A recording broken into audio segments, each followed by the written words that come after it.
Renascimento comercial. Então vamos dar uma olhada aqui nas principais rotas comerciais, os principais centros comerciais da Europa feudal, da Europa ocidental. É preciso destacar para vocês, gente, que as cidades do norte da Itália, ali do centro para o norte da Itália, elas estavam nesse momento no topo das cidades mais ricas e mais comerciais. Por quê? A primeira, por causa de uma questão geográfica, perfeito? Essa questão geográfica, ela aborda o fato da Península Itálica estar mergulhada no mar Mediterrâneo. Então, o acesso das populações do norte da Itália, das cidades de Gênova, Pádua, Nápoles, eram territórios facilitadores para a sua entrada no mar Mediterrâneo. E eles começam, então, a dividir o comércio do Mediterrâneo com as populações árabes. Os árabes fazem, através das caravanas terrestres, né, os produtos que vinham da Ásia, né, lá da Rota da Seda, da China, até o Oriente Médio. Do Oriente Médio, essas embarcações italianas traziam para o Ocidente. Então, o grande centro comercial do mundo, da Europa Ocidental, é o norte da Itália, desenvolvendo, então, duas grandes cidades. A primeira, mais importante, é Veneza, mais rica, e em segunda, né, a segunda cidade mais importante nessa hierarquia das maiores cidades, Gênova. Inclusive uma cidade concorrendo com a outra, né, disputando com a outra. Mas eram os maiores centros comerciais do mundo. Por quê? Porque eles dominam toda a rota mediterrânica. Tá? Tirando esse domínio mediterrâneo por parte das cidades do norte da Itália, nós temos a região de Flandres, atual Bélgica, e parte da França, como uma região altamente produtora de artesanato. E esse artesanato, ele era levado de uma região para outra, tanto pelas rotas do norte, as rotas do Mar Báltico, quanto as rotas do sul, as rotas mediterrânicas, que eu explico para vocês aqui agora. No próximo slide nós temos um mapa explicativo, tá? Mas, só reforçando para vocês, eu já trabalhei com vocês, os nós de trânsito, ou seja, locais de entroncamento de rotas, ou seja, de encruzilhada de rotas. Lugares propícios para o desenvolvimento do comércio das cidades. Olhem só então, como eu disse para vocês, vou botar em vermelho aqui, ó, cidades do norte da Itália, Veneza, Florença, Gênova, aqui, ó, estão vendo? Vou fazer bem forte para vocês. Elas controlam esse comércio marítimo aqui, que eu vou fazer em roxo para vocês. O comércio marítimo do mar Mediterrâneo, eles controlam essa rota aqui, dividindo essa rota com os árabes, como eu já expliquei para vocês. Mas há uma outra rota, e eu vou mudar de cor aqui, vou pegar um azul mais levinho. Nós temos uma rota que se dá aqui, ó, que é a rota marítima do Mar do Norte ou do Mar Báltico, perfeito? Então, elas traziam produtos de uma região mais oriental da Europa e do norte da Europa para a região ocidental.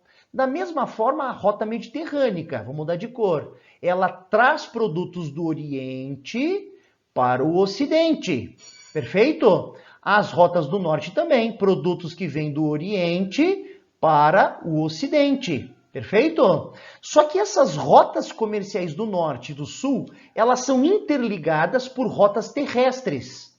E aqui eu vou pegar uma cor, um verde. Essas rotas, elas se conectam por aqui, ó, perfeito? Então, o que acontece? A região de Flandres, que eu estou tentando fazer mais... Vamos mudar de cor aqui, vou botar amarelo. A região de Flandres aqui, ó, é uma região onde há uma grande produção. E ela se conecta por terra com as cidades do norte da Itália. As famosas rotas terrestres, que estão aqui no norte da Itália. Então essas rotas terrestres, elas conectam o Mar do Norte, o Mar Báltico, com o Mar Mediterrâneo, e a região de Flandres, a região de Champagne, onde haviam feiras muito bem protegidas e muito ricas.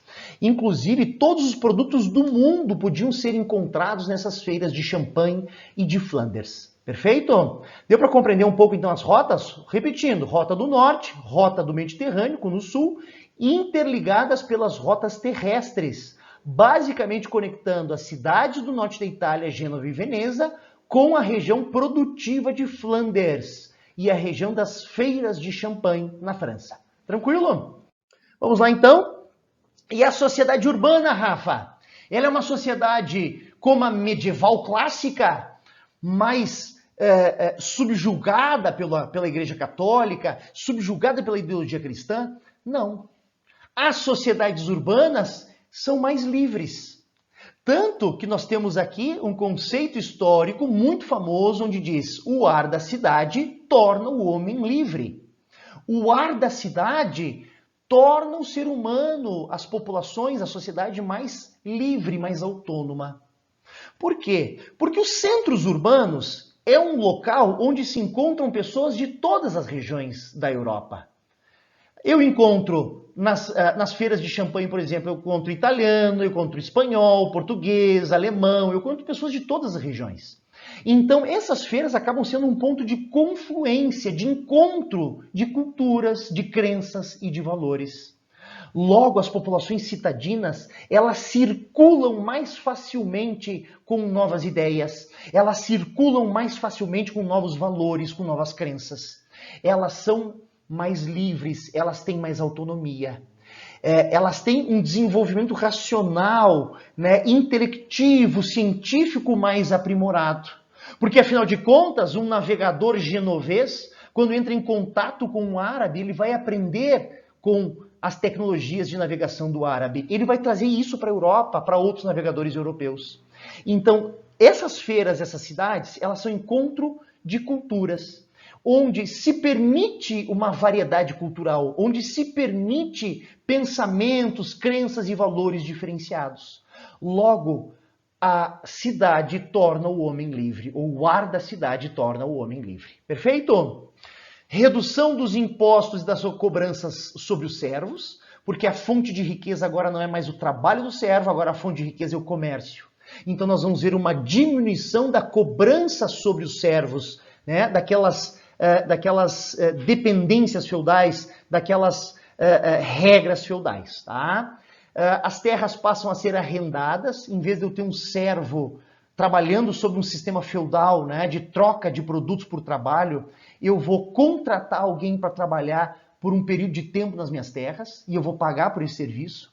Então começa a surgir as primeiras modalidades de trabalho assalariado, o trabalho livre. O que vai fazer do capitalismo o capitalismo, né, é justamente a base no trabalho assalariado. Começam a surgir também nessas cidades. E o movimento comunal ou municipal, comunista, né, não tem absolutamente nada a ver com Karl Marx, com comunismo ou com teorias ideológicas. Tá? O movimento comunal é justamente o que eu estava falando para vocês no material anterior. É um movimento que dá autonomia, liberdade para as cidades. Perfeito? Então, o que é o movimento comunal? É um movimento de autonomia das cidades em relação à nobreza, aos senhores feudais e à Igreja Católica, que é muito medieval ainda, mesmo dentro das cidades. Então, esses setores urbanos, burgueses, comerciantes, eles estão livres do sistema feudal ou estão sistematicamente se libertando do sistema feudal, das regras feudais e das imposições feudais. Eles ganham mais autonomia. Esse processo de ganhar autonomia nós vamos chamar de movimento comunal. Como é que uma cidade ganha se torna uma comuna, né? Se torna uma municipalidade? Basicamente com uma carta de franquia. Então é preciso que o senhor feudal conceda à cidade e à sua população uma carta de franquia, onde a carta garante a liberdade e a autonomia dentro dessas cidades. Gente, autonomia de governar as cidades, de impor impostos, de fazer guerra contra as cidades, ou seja, é autonomia total. Perfeito? Então, o que garantia essa carta de franquia? Ou as cidades conquistavam a bala, a faconaço, ou seja, com o uso de guerras e violência, mas o que era mais normal, essas cidades comprarem a carta de franquia, ou seja, a carta de franquia ela é concedida por um senhor feudal mediante um pagamento por parte dessa cidade. Tá? Então, algumas cidades ganham, ou melhor, compram a autonomia, outras cidades conquistam pela guerra, pelo uso da força, esta autonomia. Tá? E aí vão surgir o que nós chamamos de cidades francas. Lá no norte da França, nós vamos chamar de comunas. No sul da França, nós vamos chamar de municipalidades. Tá? Na Itália, algumas cidades passaram a ser repúblicas, como eu já expliquei para vocês. Essa autonomia era tão grande, que era o poder de Estado, era o poder de um país dentro de uma cidade, e não o poder de uma cidade. E é claro, né? O que eu estou dizendo para vocês aqui? Que essa sociedade está se tornando uma sociedade mais complexa. Essa sociedade burguesa, essa sociedade citadina, urbana, é uma sociedade mais complexa. Logo, é uma sociedade que também tem uma diversificação social, ou seja, uma divisão interna. E, basicamente, quem vive na cidade é burguês, então nós vamos dividir a burguesia em alta burguesia, ou civis majores. Esses são os detentores do poder político das cidades, tá? Com grandes companhias de comércio, donos de banco, pessoas muito importantes. Aqui eu poderia citar para vocês os Médici em Florença, né? A família Médici em Florença, por exemplo, era uma família burguesa rica que comandava a cidade. Mas também há uma pequena burguesia, que são pequenos artesãos, né? São pequenos produtores de artesanato, né? Dentro dessas cidades. Também chamado de pequena burguesia ou baixa burguesia, mas também pode ser chamado de povo miúdo. Perfeito? Bom, esses burgueses, eles vão começar agora a se unir para lutar contra o sistema feudal. Vão começar a se unir não só para lutar contra o sistema feudal, mas para garantir a sua profissão, para garantir o seu ofício. É a formação, basicamente, das corporações de ofício.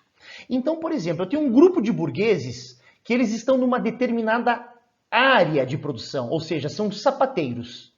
Eu tenho aqui três artesãos, né, 3 mestres artesãos, que eles basicamente fazem sapatos. O que eles resolvem fazer? Se unir os três e montar uma corporação de ofício.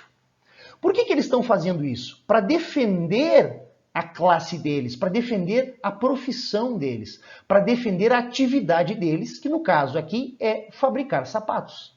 Eles que vão estipular os valores dos sapatos, o tempo, a qualidade, eles que vão definir, por exemplo, quem pode vender sapato e quem não pode vender sapato numa cidade, ou seja, eles vão ganhar um monopólio, eles vão ganhar um direito exclusivo de produzir determinado produto. Então nós vamos perceber que essa burguesia não está só crescendo, mas ela está se organizando. Essas organizações burguesas são chamadas genericamente de confrarias.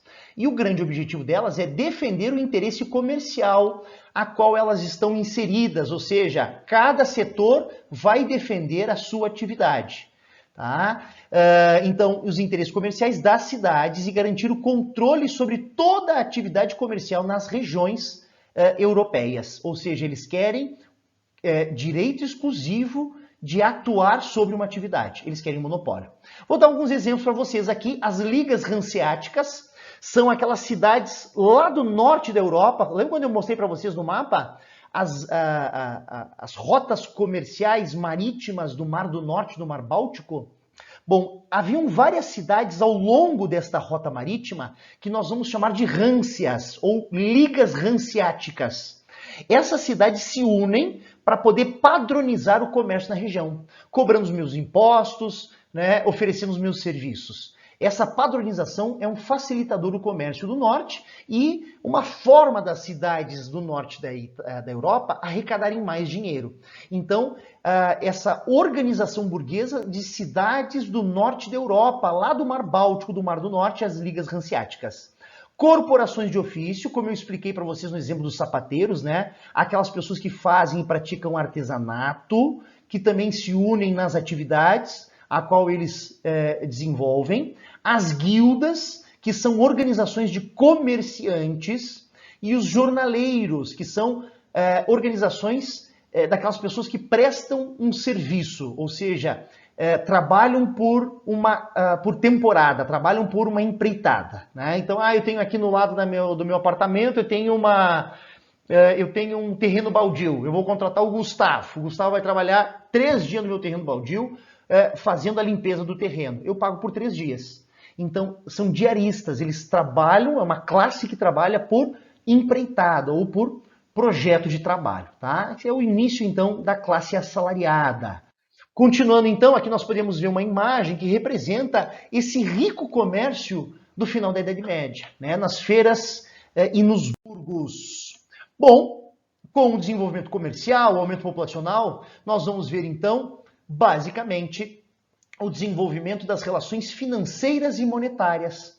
Os primeiros bancos, os primeiros câmbios, as primeiras formas financeiras do capitalismo moderno nascem aqui com esse renascimento comercial e urbano. Tá? Inclusive, gente, o primeiro banco particular a surgir na história foi no norte da Itália, aquela localidade onde eu já expliquei para vocês, havia muita riqueza. Tá? E as letras de câmbio, Rafa, o que que é? É tipo uma promissória. Em vez de eu te dar o dinheiro emprestado, eu te dou um papel que representa o dinheiro, para tu não ter que ficar vagando com grana por aí e ser assaltado nas estradas medievais. Eu te dou um papel que representa o dinheiro que eu estou te dando. Tá? Então, empréstimo é feito através das letras de câmbio. Tá? E os juros que é cobrado por essa atividade financeira, que a Igreja Católica condena. Mas as cidades, elas têm autonomia agora. Elas vão fazer atividades que a igreja não gosta. E elas só vão praticar essas atividades que a igreja desconsidera e diz que é blasfêmia, que é pecado, porque essas cidades têm autonomia. Perfeito? E aqui eu já expliquei para vocês o porquê, né, que a Igreja Católica acredita que isso é pecado, né? Porque, na verdade, a pessoa que cobra por um dinheiro emprestado está cobrando pelo tempo de trabalho da outra pessoa. Né? E eu não teria direito, segundo a Igreja Católica, de cobrar pelo tempo das pessoas, porque o tempo a Deus pertence. Tá? Então essa seria mais ou menos a mesma lógica. Isso aqui vai se tornar um problema principalmente ali na Reforma Protestante, tá? A condenação da usura ou da prática financeira da burguesia. Consequências, né, de tudo que eu estou explicando para vocês. Uma sociedade mais dinâmica, uma sociedade mais complexa, uma sociedade que tem um funcionamento mais descolado do que aquela coisa certinha da Idade Média, tá? Maior mobilidade social, ou seja, a possibilidade de enriquecer. A terra deixa de ser a principal fonte da riqueza e o comércio passa a ser a principal fonte de riqueza, o artesanato passa a ser a principal fonte de riqueza. Bom, aqui nós temos então o antagonismo ao sistema feudal, ou seja, é contraditório. Esse sistema que está nascendo, esse sistema capitalista que está nascendo, ele é contraditório em relação ao sistema feudal, ao sistema tipicamente da agricultura de subsistência. E aqui nós vamos ter um problema, que nós vamos ver mais a fundo nos últimos slides. Dois sistemas estão funcionando. Um é o novo sistema capitalista, comercial, urbano, e o outro é o velho sistema feudal que ainda existe na Europa. Só que esses dois sistemas são antagônicos. Eles não se reconhecem, eles se odeiam. Então, vai chegar num ponto em que esse antagonismo, essa diferença entre os dois sistemas vai gerar uma crise. Ou eu vou para um, ou eu vou para outro. Tá? Vamos ver isso aí então. Aqui nós temos também uma outra imagem recorrente em vestibulares de um casal burguês fazendo então o processo de contabilidade das suas finanças. Né? Então aqui eu estou demonstrando através dessa imagem as práticas financeiras que surgem no final da Idade Média. Continuando. Aqui, pessoal, nós vamos trabalhar com a crise do século XIV. Que cai muito nos vestibulares. Eu fiz as questões de vocês, né, dessa aula 09, muitas questões da crise do século XIV. E para decorar, vamos fazer o seguinte: a crise do capiroto, a crise do coisa ruim, a crise do diabo, composta por um tripé maldito. Qual o tripé maldito é? Peste, fome e guerra. Tá? E aqui nós temos um problema, não é um que vem depois e depois vem um. Não há uma ordem cronológica. Na verdade, uma coisa acelera a outra e a outra acelera a coisa. Não sei se vocês entenderam, mas é basicamente isso, tá? Bom, vamos começar com a peste negra. Chamada erroneamente de peste negra por causa desse preconceito étnico-racial que está embutido na própria palavra. Então nós vamos usar a peste bubônica, mas sempre lembrando que a referência durante muitos e muitos anos foi de peste negra. Tá? Mas nós vamos então por uma questão ideológica, vamos chamar de peste bubônica. Tá? Por quê? Porque ela forma bulbos. A doença tem como resultado a formação de bulbos. Se vocês quiserem, eu não vou mostrar para vocês, procurem aí o resultado disso em fotos atuais no Instagram e no Google, tá? Bom, a origem desta peste, ela é oriental. E aqui nós já temos o primeiro problema. Se a origem dela é oriental, As populações ocidentais não têm a defesa imunológica para essa doença. Ela se dissemina e se espalha muito rapidamente. Acho que a gente está aprendendo muito disso agora nesse processo de quarentena. Aí, lembra quando eu descrevi para vocês as cidades medievais, que elas crescem aceleradamente e em desordem, e essas cidades são incêndio, esgoto, família dormindo com família? Essas cidades, elas são perfeitas para a disseminação dessa doença, por causa da falta e a péssima condição de higiene dessas cidades. Aí o que acontece?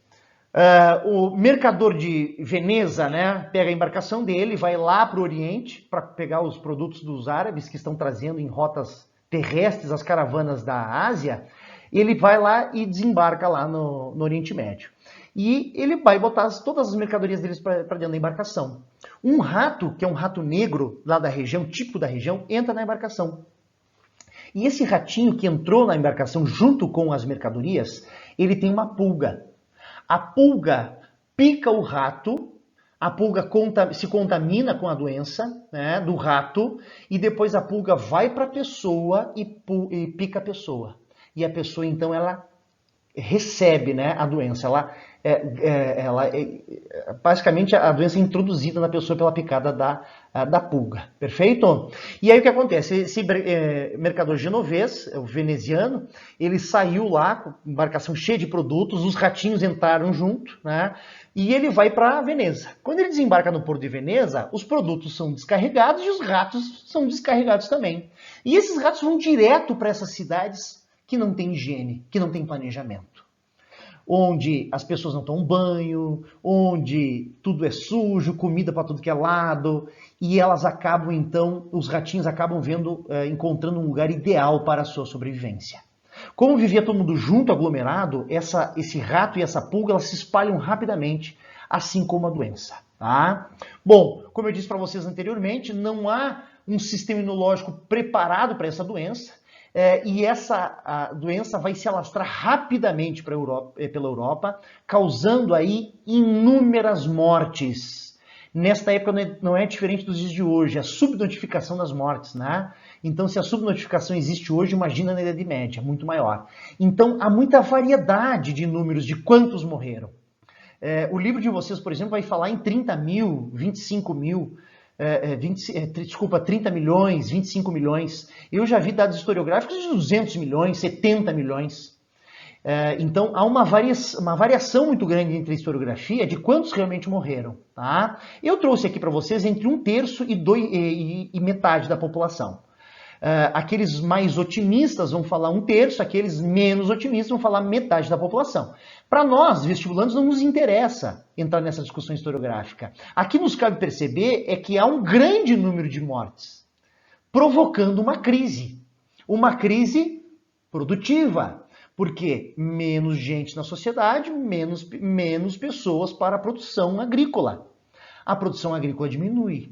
As pessoas que não se alimentam devido à baixa da produção agrícola são pessoas que estão famintas, mas com um organismo que não tem nutrientes básicos. Logo, é um organismo mais suscetível à contaminação. Então, é por isso que eu digo, a fome leva à peste e a peste leva à fome. E qual que vem primeiro? Vai depender da localidade. Nós temos, por exemplo, a grande fome, que ela, na realidade, se inicia um pouco antes da peste e da disseminação da peste bubônica. A grande fome, ela se dá pelo próprio funcionamento do sistema medieval. É um sistema que preza pelo consumo do que é produzido, ou seja, o que produz fica dentro do feudo. Não há uma prerrogativa de espalhar a produção. Eu só começo a espalhar mais a produção aqui no final da Idade Média. Mas esta lógica ela se mantém em muitas localidades. Então, muito do que se produz apodrece, não chegando a áreas comerciais. Tá? E levando, então, a uma diminuição ou a fome entre as pessoas. Outra questão que eu falei lá no início da aula de hoje é basicamente a seguinte: se esgotou a terra. Naquele período lá do século X, com as novas tecnologias, né, com a expansão das áreas agricultáveis, houve também um esgotamento da terra.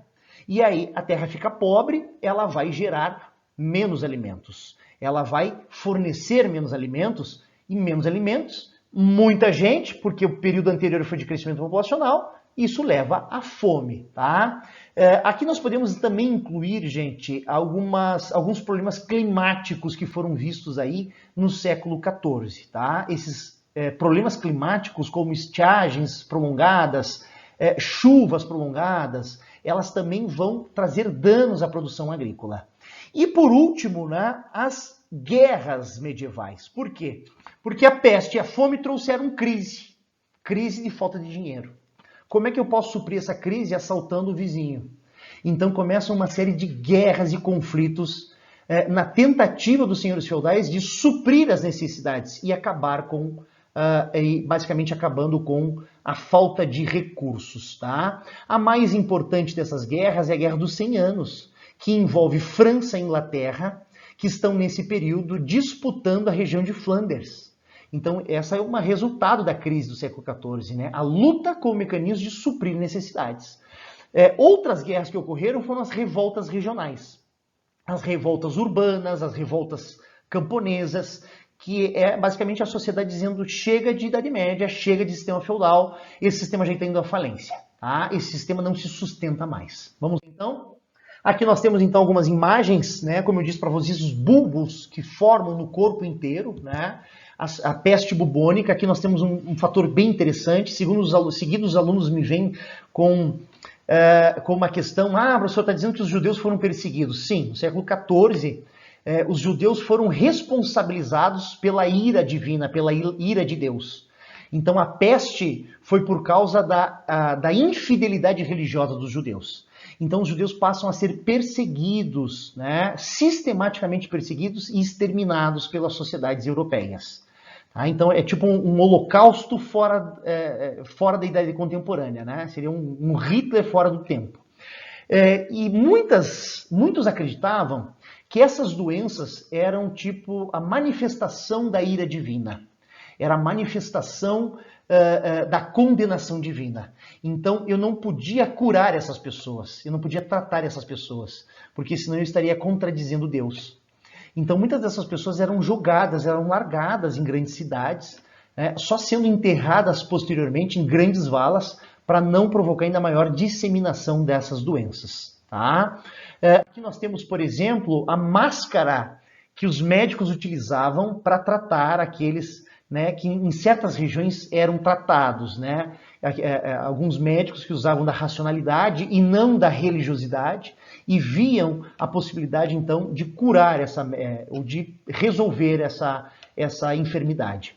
A gente pode perceber que o prefeito municipal de Passo Fundo agora recentemente editou uma medida provisória, né, exigindo que a população passofundense use máscara nas ruas, né, até para que ele possa reabrir parte do comércio. Inclusive tem agente municipal multando pessoas que estão sem máscara na rua de Passo Fundo, gente. Aqui nós vemos uma coisa que se repete na história, né? Olha a máscara que ele usa para tratar dos enfermos e olha a máscara que nós usamos hoje. Então é tudo um processo cíclico e repetitivo, né? E as consequências do século XIV, a crise do século XIV, é a crise produtiva. Diminui as populações, aumentam as guerras, a gente passando fome, a produção agrícola é deixada de lado. Tá? E qual que seria a solução para essa crise? A única solução para essa crise é acabar com o que resta de sistema feudal e investir no novo sistema nascente, o capitalismo. Esse seria o remédio apropriado para sair da crise. Tá? Então nós vamos ver que a consequência da crise é a diminuição da mão de obra. A diminuição da mão de obra vai diminuir a produção, menos gente na sociedade, menos gente para produzir a comida. Tá? Começa a se desenvolver, então, uma tentativa de aumentar a servidão, porque menos servos, né, menos gente para produzir, eu preciso segurar na terra quem ainda está vivo. Tá? Então eles começam a fazer novas leis para conter a fuga dos servos. Gente, é praticamente um processo de contradição com o início da Baixa Idade Média. Lembra do início da aula de hoje? O que eu falei? Eu falei basicamente que há um crescimento populacional e uma libertação.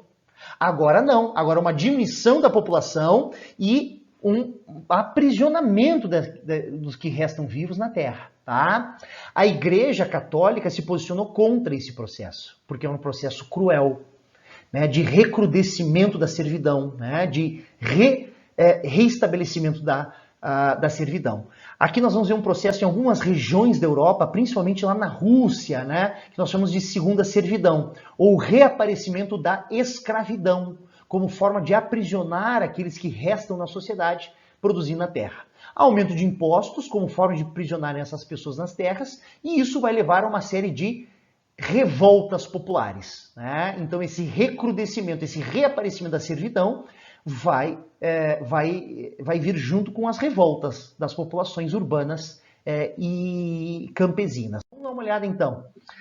As causas dessas revoltas, né, é o recrudescimento da servidão, ocasionada pela peste e pela fome. Revoltas rurais. Nós tivemos uma na França, a famosa revolta dos Jaquieres. Jaquieres era um nome pejorativo a se referir a essas populações mais humildes das cidades, tá? Então, os Jaquieres fazia referência à roupa que eles usavam de forma pejorativa, né? Eu conseguia identificar quem era pobre e quem que era rico pela roupa. Então, por isso que ficou como os Jaquieres, devido à vestimenta deles. A revolta de Wat Taylor e de John Ball na Inglaterra. Também eles vão usar um certo messianismo, uma certa religiosidade na região para conduzir as massas populacionais empobrecidas a lutarem contra os senhores feudais, né, devido a essa condição péssima de vida das populações marginalizadas. Esses líderes, então, religiosos, eles vão propor a luta do povo pobre contra os senhores feudais ricos, vão tomar um pau federal, né, a elite inglesa se une, né, a nobreza inglesa se une para dar um pau neles, e as revoltas urbanas, tá? Entre 1323 e 1328 nós temos a rebelião dos jornaleiros na região de Flanders, que era uma região muito rica, tá? E em Florença, uma revolta de artesãos entre 1342 e 1378. Perfeito? E para terminarmos, nós estamos aí no finalzinho da nossa aula. Basicamente o que eu já disse para vocês, tá? Se no século XIV eu tive uma crise de retração, uma crise de fechamento do sistema feudal, aqui no século XV eu tenho a crise do crescimento, ou uma crise da expansão, tá? Basicamente pelo que eu disse para vocês, nós temos dois sistemas em funcionamento. Um sistema é o sistema feudal, rural, nobreza, né, os senhores feudais, e um novo sistema nascente se desenvolvendo, o sistema capitalista urbano, né, citadino, promovido pela burguesia. E esses dois sistemas são insustentáveis ao mesmo tempo, eles não podem funcionar ao mesmo tempo. E aí, o que eu vou fazer? Eu tenho que destruir um e apoiar o outro, né? Que provavelmente vai ser destruído, e a gente já está vendo isso acontecer sistematicamente, é que o sistema feudal está sendo deixado de lado e eles estão agora investindo num novo sistema burguês capitalista. E esse é a crise de retração. Então, o que a Europa, o que o europeu desse período vai pensar? Vai pensar o seguinte: Rafa, eu preciso deixar de lado o sistema feudal e eu preciso investir pesadamente num remédio que é chamado capitalismo, ou seja, eu preciso investir no capitalismo. Só que eles não conseguiam expandir o capitalismo por alguns fatores.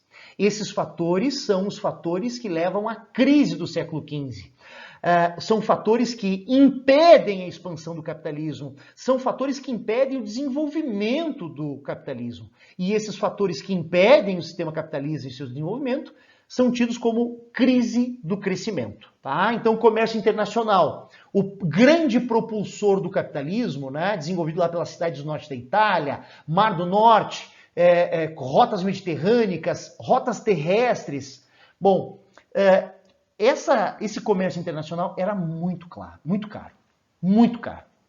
Tu pensa que do produto quando ele vem da China, ele passa pelos árabes, passa pelos italianos, passa por outros intermediários, até chegar num feudo português ou espanhol, por exemplo, ele chega lá no extremo ocidente da Europa, lá em Portugal, com um valor muito agregado. E essa inflação, ela impede o desenvolvimento do capitalismo, ela impede, né, o florescer do capitalismo. Tá? Além das longas distâncias, A partir de 1453, o exército turco-seljúcida, turco-muçulmano, turco-otomano, invade Constantinopla, que é justamente a cidade que fica no meio do caminho dessas rotas comerciais. É o maior entreposto comercial do mundo, ou seja, Constantinopla é a cidade que fica bem no meio da China para Portugal. E quando o exército turco-otomano toma Constantinopla, eles vão impor nesta região uma série de impostos, tornando o comércio, que já era caro devido aos intermediários, mais caro ainda. Tá? Então, esse encarecer das rotas comerciais, esse encarecer sobre os produtos devido às longas distâncias, é um dos maiores fatores que impede o crescimento do comércio e do capitalismo. O outro fator muito importante é a escassez de metais preciosos como ouro e prata. Por quê? Porque todo o ouro e a prata que eu tinha na Europa Ocidental foi utilizado para comprar produtos do Oriente. Então chega num ponto onde não há mais na Europa Ocidental ouro e prata para fazer o uso de moedas, para usar como lastro de moeda, ou seja, um valor que garante o preço da moeda. Tá? E isso também se torna um problema, porque a relação comercial ela precisa da moeda. E o lastro dessa moeda é o metal precioso, é o ouro e a prata.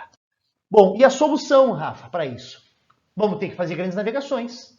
Vamos ter que procurar novas rotas para o Oriente, que não as clássicas que passam por Constantinopla e pelos impostos, impostos pelo exército turco-otomano. Centralização do poder político, tira os poderes dos feudos e concentra a mão no rei. Esse rei pode unificar o sistema de pesos e medidas, pode unificar o sistema cambial, administrativo, facilitando o comércio, impulsionando o comércio. Formação de estados nacionais, exércitos nacionais são exércitos maiores para proteger esse comércio, para trazer segurança para esse comércio. O rei, e a sua centralização do poder real, como eu já disse para vocês, vão trazer aqui uma unificação burocrática entre os feudos. Porque tu imagina que nesta época cada feudo tem uma moeda, cada feudo tem um imposto, cada feudo tem uma língua. Isso dificulta o processo comercial. Se eu centralizar os poderes nas mãos dos reis e esses reis unificarem os feudos num único sistema burocrático administrativo, ou seja, uma única moeda, um único imposto, uma única língua, eu facilito o comércio e impulsiono o capitalismo comercial. Rafa, seria então a Europa ganhando ares de modernidade? Exatamente isso. A Europa Ocidental está deixando de ser medieval, feudal, e está passando a ser uma sociedade mais moderna com outras características. Gente, foi um prazer trabalhar com vocês. Beijo no coração e hasta luego.